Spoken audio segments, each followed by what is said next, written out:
O senhor acabou de dar uma informação, mas parou no meio dela. O senhor falou assim, olha, tenho notícias boas sobre vacinas brasileiras. Quais são essas notícias? E aproveito para perguntar também sobre os sprays, spray nasal. Tanto lá, o de Israel, que é remédio, até a sua assessoria me alertou sobre isso agora há pouco, quanto aqui, o brasileiro em desenvolvimento. Nós já conversamos, inclusive, aqui no programa com o Dr. Calil. Jorge Calil. Exato. Que aí, no caso, é vacina, né? Seria uma capa protetora, algo nesse sentido. Bom, deixa eu começar pela boa notícia. A última vez que eu vim aqui, o que eu falei?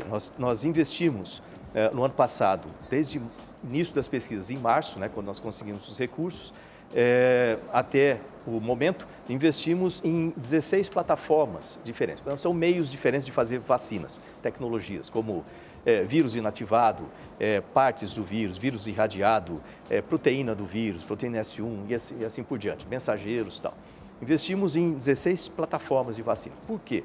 Para desenvolver essas tecnologias no Brasil e já preparar todas as nossas redes de pesquisas para o próximo evento, dentro do meu planejamento estratégico do Ministério, que é ter no Brasil como uma Oxford brasileira, capaz de juntar todas essas plataformas, desenvolver pequenos lotes para testes, ter um biotério já próprio para fazer os testes pré-clínicos, né, com os animais e preparar os primeiros lotes para o teste clínico, ou seja, é o que a Oxford faz e ter aqui no Brasil. Então, foram feitas as discussões com o governo de Minas Gerais, isso é o CT Vacinas, fica no BHTEC, ali na Universidade Federal de Minas Gerais.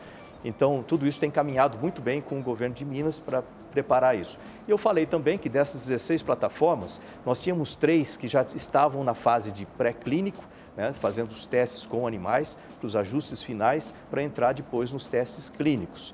Então, e eu precisava de quê? De orçamento, né, ou seja, são 30 milhões para cada uma dessas 3 vacinas, né, para que elas façam os testes fase 1 e 2, testes clínicos fase 1 e 2, que é aquela fase com 100 a 200 pacientes para teste da segurança da vacina, e depois entrar na fase 3, que é com muita gente, tipo 25 mil pessoas, para que seja feita a eficiência da vacina. Então, para essa fase fase 1 e 2, nós precisávamos de 30 milhões para cada vacina, né, e depois para a fase 3, 310 milhões para testar uma, né, delas com esse número grande de pacientes. E a briga minha era conseguir o recurso para fazer isso, né?